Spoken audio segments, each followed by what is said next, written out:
जननीं शारदां देवीं रामकृष्णं जगद्गुरुं पादपद्मे त्वयो श्रित्वा प्रणमामि মুহুর্মুহু। পূজনীয় স্বামী লোকেশ্বরানন্দজির সম্পাদনায় রচিত শতরূপে সারদা গ্রন্থ থেকে পাঠ, পৃষ্ঠা সংখ্যা 393, জ্ঞানদায়িনী। একদিন জয়রামবাটিতে 3 জন ভক্ত স্বামী ব্রহ্মানন্দের চিঠি নিয়ে দীক্ষার জন্য মায়ের কাছে উপস্থিত হয়।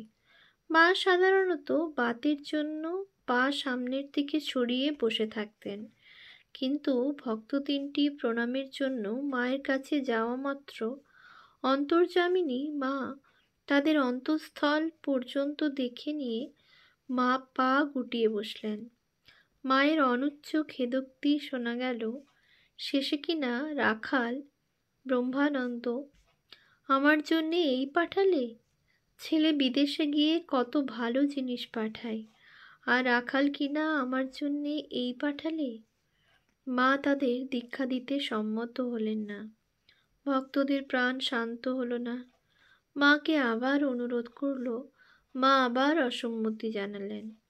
ঠাকুরের উদ্দেশ্যে মা বললেন, ঠাকুর, কালও তোমার কাছে প্রার্থনা করেছিলাম দিন যেন বৃথা না যায়, শেষে তুমিও কি না এই আনলে? অনেকক্ষণ চিন্তা করে মা কিন্তু শেষে দীক্ষাদানে সম্মত হলেন এবং বললেন, যতক্ষণ শরীর থাকে ঠাকুর তোমার কাজ করে যাই। দীক্ষা হয়ে গেল। কিছুদিন বাদে মঠে যখন এই খবর গেল, ঘটনার বিবরণ সম্পূর্ণ শুনে ব্রহ্মানন্দজি অনেকক্ষণ নিস্তব্ধ হয়ে বসে রইলেন।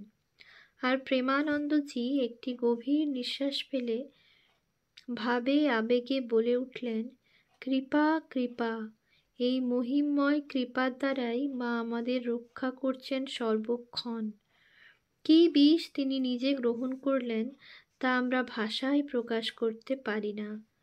যদি এই বিষ আমরা গ্রহণ করতুম তো জ্বলে পড়ে ছাই হয়ে যেতুম। উৎস শ্রীমা সারদা দেবী, পৃষ্ঠা 432-33। বিরল কোনো দিন যদি মায়ের কাছে একটিও ভক্ত না আসত, তাহলে দেখা যেত এক অদ্ভুত দৃশ্য। মা অস্থিরভাবে ঘর বার করছেন আর আকুলভাবে ঠাকুরকে বলছেন, আজও দিনটা বৃথাই গেল, একজনও তো এলো না। তুমি না বলেছিলে তোমাকে নিত্যই কিছু না কিছু করতে হবে?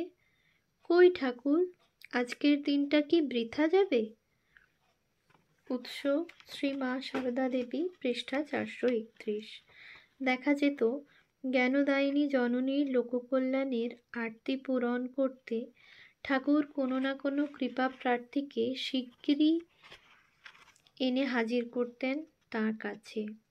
তাই প্রায় কোনো দিনই কৃপা বর্জিত যেত না। অশুদ্ধ চিত্ত ভক্তেরা এসে প্রণাম করলে মায়ের দেব শরীরে অসহ্য জ্বালা যন্ত্রণা হতো, রোগ দেখা দিত। তবুও মায়ের কৃপা বিতরণের বিরাম ছিল না। কেউ নিষেধ করলে বলতেন, কেন গো, ঠাকুর কি খালি রসগোল্লা খেতেই এসেছিলেন? উৎস শ্রী শ্রী মায়ের কথা, প্রথম ভাগ, পৃষ্ঠা 133। পাপী তাপী সবারই জন্য ঠাকুর, পতিত পাবন শ্রী রামকৃষ্ণ। মা জানতেন তিনি ঠাকুরের লীলা সঙ্গিনী, তার জীবনব্রত সেই, পতিতোদ্ধারিণী তিনি। মা তাই বলতেন, ভালো ছেলের মা তো সকলেই হতে পারে, মন্দটি কে নেয়? উৎস শ্রী শ্রী মা সারদামণি দেবী, পৃষ্ঠা 241। বলতেন, আমরা তো ওই জন্যই এসেছি, আমরা যদি পাপ তাপ না নেব, হজম না করব, তবে কে করবে? পাপী তাপীদের ভার আর কারা সহ্য করবে? উৎস: শ্রী শ্রী মায়ের কথা, দ্বিতীয় ভাগ, পৃষ্ঠা 337। তাই মন্ত্রদানের সঙ্গে সঙ্গে অনিবার্যভাবেই শিষ্যের পাপ গ্রহণ করতে হয় জেনেও করুণাময়ী মা দয়ায় মন্ত্র দিতেন, কৃপায় মন্ত্র দিতেন, আর ভাবতেন শরীরটা তো যাবেই, তবু এদের হোক। উৎস: শ্রী শ্রী মায়ের কথা, দ্বিতীয় ভাগ, পৃষ্ঠা 81-2। অসুস্থ শরীরেও এই কৃপা বিতরণ ছিল অব্যাহত।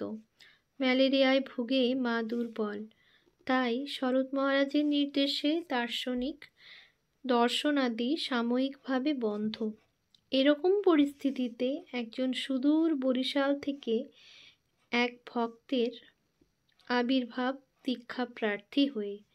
একদিকে ভক্তের আকুলতা, অন্যদিকে সেবকের কর্তব্যনিষ্ঠা, দুয়ের সংঘর্ষে বাদানুবাদের সূত্রপাত। হঠাৎ দেখা যায় অসুস্থ মা আলুথালুভাবে দরজায় উপস্থিত।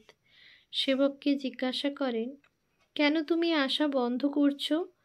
সেবক জানালেন, শরৎ মহারাজের নিষেধ। মা তীব্র স্বরে বলে উঠলেন, শরৎ কি বলবে? আমাদের ওই জন্যেই আসা, আমি ওকে দীক্ষা দেব। উৎস: শ্রী শ্রী মায়ের কথা, দ্বিতীয় ভাগ, পৃষ্ঠা 324। পরদিন মা ভক্তটিকে দীক্ষা দিলেন। শ্রী মাকে দেখা যেত সর্বদাই জপ করতে। শেষ বয়সে শরীর যখন দুর্বল, অধিকাংশ সময়ই যখন বিছানায় শুয়ে কাটাতেন, তখনও জপের বিরাম ছিল না। রাতেও ঘুমোতেন খুব কম, জপ করেই কাটাতেন। কেউ ঘুমোতে বললে বলতেন, ঘুম কি আর আছে না আসে? মনে হয় যতক্ষণ ঘুমোবো ততক্ষণ জপ করলে জীবের কল্যাণ হবে। উৎস: শ্রীমা আশুতোষ মিত্র, কলিকাতা, 1944, পৃষ্ঠা 151। বলতেন, কি করি বাবা, ছেলেরা ব্যাকুল হয়ে এসে ধরে, দীক্ষা নিয়ে যায়, কিন্তু কই কেউ নিয়মিত কেন, কেউ বা কিছুই করে না। তা যখন ভার নিয়েছি তখন তাদের আমাকে দেখতে হবে তো, তাই জপ করি আর ঠাকুরের কাছে তাদের জন্য প্রার্থনা করি, হে ঠাকুর, ওদের চৈতন্য দাও, মুক্তি দাও। এই সংসারে বড় দুঃখ কষ্ট, আর যেন তাদের না আসতে হয়। উৎস: শ্রী শ্রী মায়ের কথা, দ্বিতীয় ভাগ, পৃষ্ঠা 239। মায়ের স্বমুখে কথিত তার দুটি অনুভূতির বিবরণ দিয়ে বর্তমান প্রসঙ্গের উপসংহার করা যেতে পারে। মা বলছেন, একদিনের কথা। একটা ডেও পিঁপড়ে যাচ্ছে, রাধি তাকে মারবে। দেখলুম কি তা জানো? দেখলুম সেটা পিঁপড়ে তো নয়, ঠাকুর। ঠাকুরের সেই হাত, পা, মুখ, চোখ সব সেই। রাধিকে আটকালুম, ভাবলুম তাই তো, সব জীব যে ঠাকুরের। আমি আর কি করতে পাচ্ছি, কজনকে দেখতে পাচ্ছি? তিনি যে সকলের ভার আমার উপর দিয়েছেন। সকলকে দেখতে পারতুম, তবে তো হতো।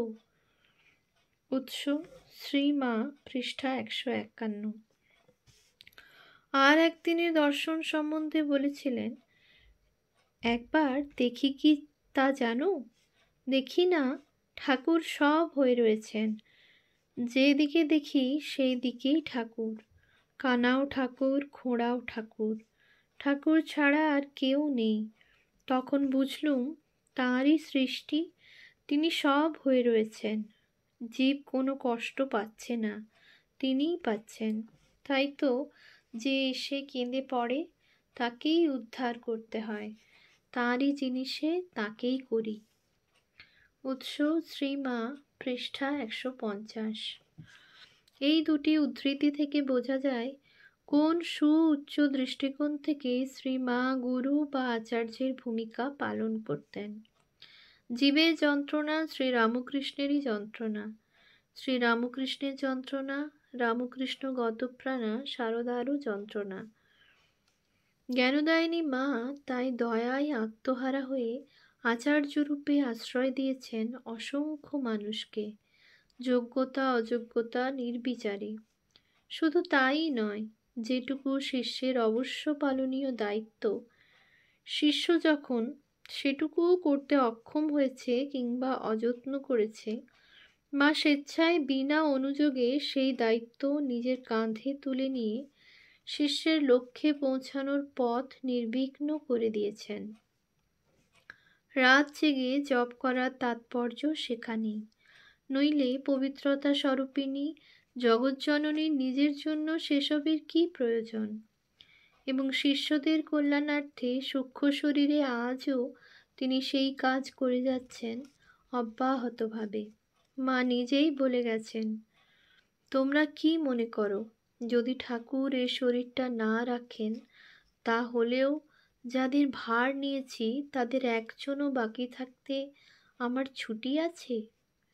তাদের সঙ্গে থাকতে হবে, তাদের ভালো মন্দের ভার যে নিতে হয়েছে। যাদের নিজের বলে নিয়েছি তাদের তো আর ফেলতে পারিনি। উৎস শ্রী শ্রী মায়ের কথা, প্রথম ভাগ, পৃষ্ঠা 197-98। শ্রী রামকৃষ্ণ বলেছেন, শ্রীমা মহাজ্ঞানদায়িনী সরস্বতী সংসারে জ্ঞান দেবার জন্য এসেছেন, নিজের রূপ ঢেকে, ছদ্মবেশে।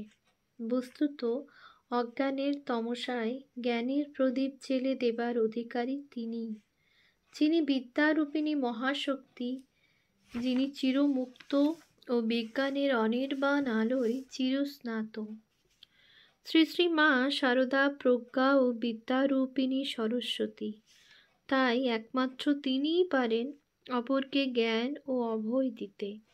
অপর লৌকিক আচার্যরা তাঁরই জ্ঞানের আলোকে আলোকিত। তাই অজ্ঞান অন্ধ মানুষের চোখে জ্ঞানের অঞ্জন পরিয়ে দিতে যুগে যুগে অনেক আচার্য জগতে এলেও সারদা দেবী তাঁদের মধ্যে একক বৈশিষ্ট্যে সমুজ্জ্বল হয়ে রইলেন নানা কারণে। আচার্যের এমন বিশ্বপ্লাবী মাতৃমূর্তি জগতের আগে কখনো দেখেনি। এ এক অভিনব আচার্য। সাধক এখানে সন্তান, গুরু হয়েছেন জননী।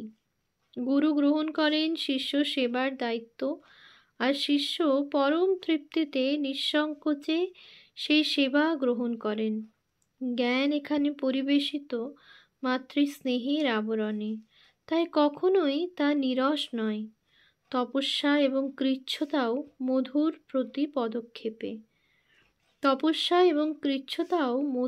প্রতি পদক্ষেপে। জ্ঞানদায়িনী জননী সারদা দেবী জগতের আধ্যাত্মিক ইতিহাসে এক অনুপম দৃষ্টান্ত। ওম শান্তি শান্তি শান্তি। হরি ওম তৎসৎ। শ্রীরামকৃষ্ণার্পণমস্তু।